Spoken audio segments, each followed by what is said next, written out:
Good morning dear शिक्षक साथियों। आप सभी का स्वागत है आपके अपने चैनल स्टडी विथ राहुल 247 पर। चलिए, गला में खराश हो सकता है लेकिन आपकी पढ़ाई बाधित नहीं होगी। टेक्निकल इशू के कारण आज लाइव नहीं आ पाया, शाम को निश्चित आऊंगा। तब तक आप लोग ये सामान्य अध्ययन के 40 प्रश्न देख लेंगे जो कि आपकी परीक्षा के लिए महत्वपूर्ण है। और जिन शिक्षकों का कल एग्जाम है, बिल्कुल धैर्य पूर्वक जाएं, परेशान ना हो। आप सभी का परीक्षा मस्त जाएगा, ये मुझे विश्वास है। और साथ ही साथ आज रात आप लोग लाइव क्लास में जरूर जुड़ेंगे। चलिए शुरू करते हैं। गांधी जी ने नमक कानून तोड़ने के लिए क्या किया? तो गांधी जी ने नमक कानून तोड़ने के लिए दांडी मार्च किया, यानी दांडी गए साबरमती आश्रम से। शुरुआत में इनके साथ 78 लोग थे, जिनमें महिला भी शामिल थी। दांडी कहाँ स्थित है? तो ये गुजरात में स्थित है। ये भी प्रश्न पूछ देता है। चलिए दूसरा प्रश्न देखते हैं। अल्फा विविधता शब्द का तात्पर्य है। तो देखिए, तुक्का के साथ ही मैं ये आपको क्लास करा रहा हूं। तुक्का के 3 तरीका: बड़ा ऑप्शन, दूसरा जहां सभी दिया हो, तीसरा जहां दोनों दिया हो। लेकिन अगर आपको एग्जैक्ट उत्तर पता है तब तुक्का नहीं मारिएगा, प्लस पॉइंट के साथ जाइएगा। और नहीं पता है बिल्कुल, तब ये मेथड लगाइएगा। अगर दो दो ऑप्शन बराबर हो जाए, बड़ा वाला दो दो ऑप्शन बराबर हो, तो आप क्या कीजिएगा कि जो सब में आपने जो चुना है वही चुनते जाइएगा। मान लीजिए 3 नंबर 4 नंबर बराबर ऑप्शन है, तो 3 अगर चुने हैं तो आगे भी 3 3 3 करते ही जाइएगा। अगर नहीं उत्तर पता होगा तब। तो अल्फा विविधता शब्द का तात्पर्य है, बड़ा ऑप्शन सही ऑप्शन, समुदाय और पारिस्थितिक तंत्र विविधता। चलिए नेक्स्ट प्रश्न है, निम्नलिखित में कौन भारत से ब्रिटेन को कच्चे माल और खाद्यान्न निर्यात करने की नीति का परिणाम नहीं था? तो इससे कृषि की कमी और अकाल पड़ा। चलिए आगे देखते हैं। निम्नलिखित में कौन सा आर्थ्रोपोडा का उदाहरण है? रक्त चूसने वाला जोंक, केंचुआ, हुकवर्म और बिच्छू। तो इसका सही जवाब हो जाएगा बिच्छू। नेक्स्ट है बड़ा ऑप्शन सही ऑप्शन। देखिए, विटामिन पदार्थ है, तो इसके कमी से होने वाली बीमारियों को रोकने के लिए कम मात्रा में इसकी आवश्यकता होती है। कमी से होने वाली बीमारियों को रोकने के लिए कम मात्रा में विटामिन की आवश्यकता होती है। देखिए, तुक्का अगर मारते हैं, अगर आप अपने दम पे 150 में 30 अंक भी ला देते हैं, गणित और पर्यावरण मिलाकर, तो आप तुक्का केवल मारेंगे तो 20 से 30 और आ जाएगा। तो 30 और इधर 30, 60। जनरल कैटेगरी को छोड़ के बाकी लोगों का देखा जाए तो रिजल्ट पक्का, लेकिन जनरल कैटेगरी को मेहनत करना है। महिला को नहीं, महिला किसी भी कैटेगरी की है, उनको 32% यानी 48 मार्क्स चाहिए। चलिए आगे देखते हैं। निम्नलिखित में से कौन सा खाद्य घटक कोई पोषक तत्व प्रदान नहीं करता? तो पानी और रफेज।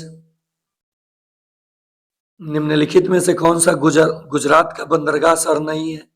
तो ये उत्तर हो जाएगा जामनगर।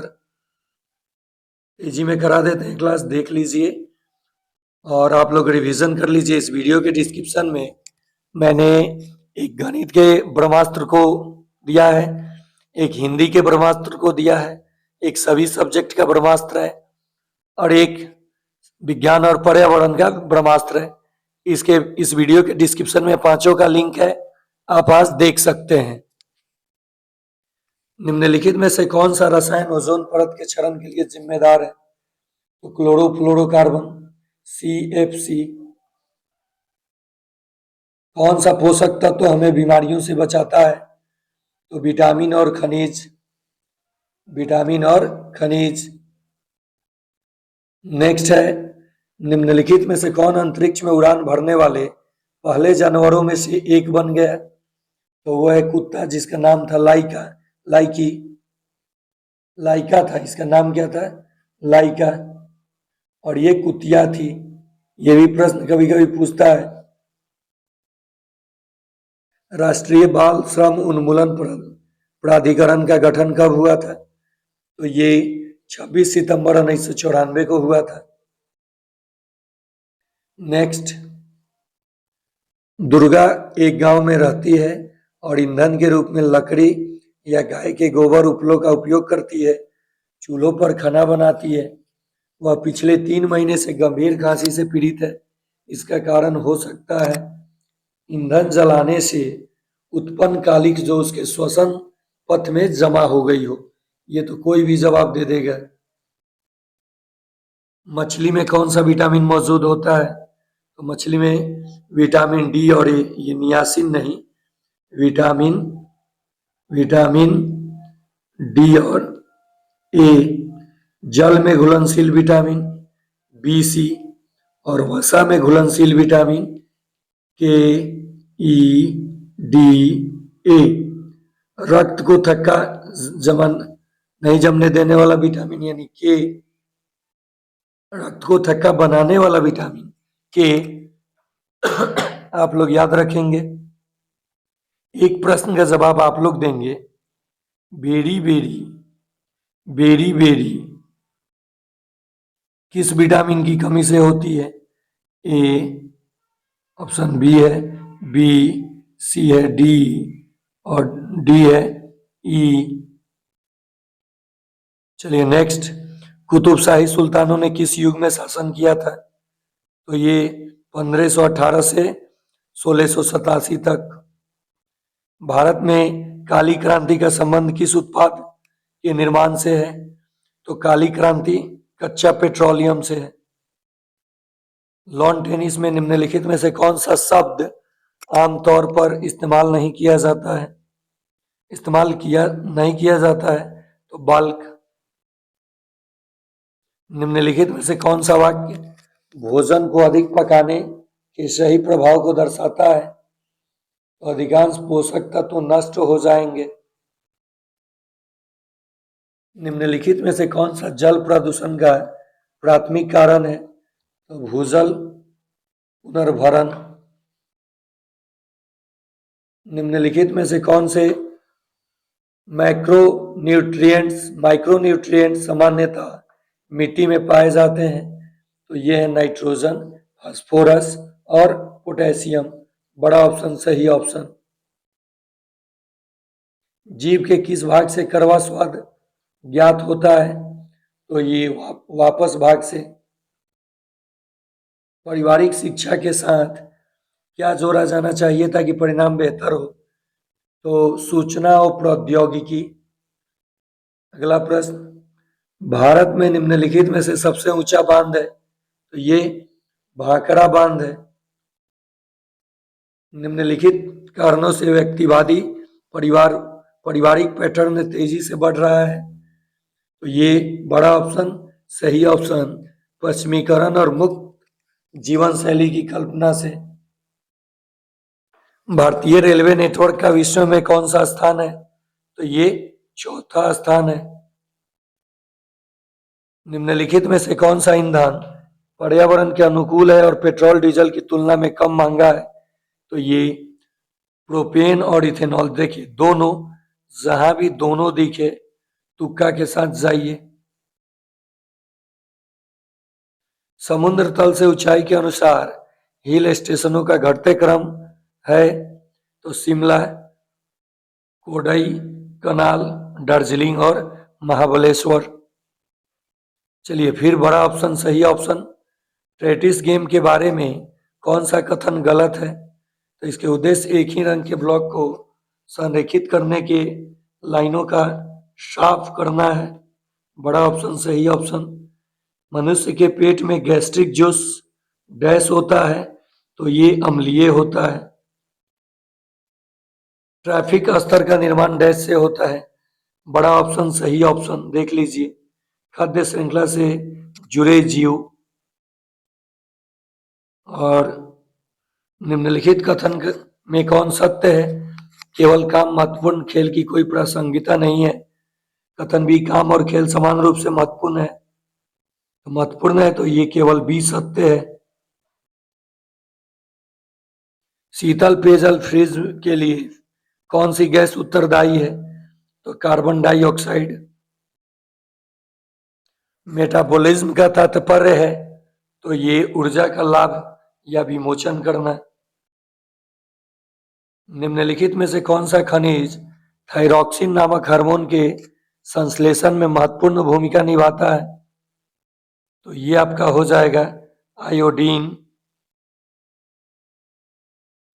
नेक्स्ट, वे पदार्थ जो प्रकाश को आंशिक रूप से अपने से गुजरने देते हैं कहलाते हैं? आंशिक रूप से मतलब पारभासी। लैक्टोज किससे बना होता है? तो ग्लूकोज और ग्लैक्टोज से। निम्नलिखित में से कौन सा जीवित जीवों का एक परिभाषित विशेषता है? तो बाहरी उत्तेजनाओं पर प्रतिक्रिया। एक ऐसी सामग्री है डैश एक ऐसी सामग्री है जिसे भोजन की प्रकृति और गुणवत्ता को बदलने के लक्ष्य से भोजन में मिलाया जाता है। तो इसका सही जवाब हो जाएगा खाद्य सामग्री। सर्वाधिक प्रतिक्रियाशील धातु है पोटेशियम। तरल धातु पारा। तरल अधातु धातु कहेगा तो ब्रोमीन। ये प्रश्न पूछता है। और किरोसिन में डुबा के रखा जाने वाला धातु तो सोडियम। ये भी पूछता है। चलिए आगे देखते हैं। मायोपिया को किस नाम से जाना जाता है? तो इसे निकट दृष्टि दोष के नाम से जाना जाता है। और 3/4 अवतल लेंस की चश्मे से इसका निवारण होता है। हम चीजों को एक साथ समूहित करते हैं क्योंकि बड़ा ऑप्शन सही ऑप्शन। अधातुएं हैं आमतौर पर ठोस और गैसीय अवस्था में। चलिए आगे देखते हैं। जिस बल से पृथ्वी किसी वस्तु को आकर्षित करती है कहलाती है? तो वस्तु का परिणाम यानी उसे गुरुत्व बल भी कहा जाता है। गुरुत्व बल। वे सामग्रियां जिन्हें आसानी से संपीड़ित नहीं किया जा सकता है डैश सामग्री है तो वो कोमल सामग्री है। प्रकाश को गुरुत्वाकर्षण जैसी बाहरी उत्तेजनाओं की प्रतिक्रिया में किस पौधे की पत्तियों जड़ों आदि की गति को कहा जाता है? तो ये प्रत्युत्तर कहा जाता है। निम्नलिखित में से कौन सा तत्व सबसे पहले खोजा गया था? तो ये तांबा हो जाएगा। रिवीजन है आप लोगों का सामान्य अध्ययन और पर्यावरण का। लिपोलिसिस के लिए जिम्मेदार एंजाइम है तो लिपेज है। लिपेज है। ये फिर से गणित वाले सेक्शन पे आ गया। चलिए हम देखते हैं। हवा या नमी के संपर्क में आने से निम्नलिखित में से किसका रंग भूरा हो जाएगा? तो लोहा का। पौधे डैश के रूप में ठोस अपशिष्ट उत्सर्जित करते हैं तो लेटेक्स के रूप में। यौगिक के बारे में निम्नलिखित में से कौन सा कथन सही नहीं है? तो यौगिक के गुण उसके घटक के तत्वों से भिन्न होते हैं। और आज का आखिरी प्रश्न जो कि आप लोगों के लिए ये काफी महत्वपूर्ण होगा और रिकॉर्डेड क्लास। टेक्निकल प्रॉब्लम हो सकता है, गले में खराश हो सकता है, लेकिन आपकी पढ़ाई बाधित नहीं होने दूंगा और आपका रिजल्ट भी बाधित नहीं होने दूंगा। ये मेरा वादा है। अगर आप वीडियो को देख रहे हैं तो लाइक कीजिए और इसे अपने शिक्षक साथियों के बीच शेयर कीजिए। कमेंट कीजिए कि कैसा लगा ये वीडियो, अच्छा है या नहीं है। निम्नलिखित में से कौन सा पदार्थ पादप हार्मोन नहीं है? तो थायरॉक्सिन ये ह्यूमन में पाया जाता है, बाकी पादप हार्मोन है। चलिए आज के लिए इतना ही। फिर मिलते हैं अगले पार्ट में शाम को लाइव क्लास में 100 MCQ मॉक टेस्ट के साथ, जो कि कल परसों चौथा रोज यानी 24 से 27 के बीच वहां से प्रश्न लड़ेगा ही लड़ेगा। तो चैनल को सब्सक्राइब करके अगर अभी तक ग्रुप में आप ज्वाइन नहीं किए हैं तो मेरे व्हाट्सएप नंबर 9771170644 पर हाय लिख के भेजिए और ज्वाइन ग्रुप में जोड़ दूंगा। अब आपको कोई फी नहीं देना होगा। रिजल्ट बाद मन करे तो फी जमा कर दीजिएगा 249 पीडीएफ। और आज का जो क्लास होगा लाइव क्लास मास्टर वीडियो जो सभी के लिए महत्वपूर्ण होगा। धन्यवाद।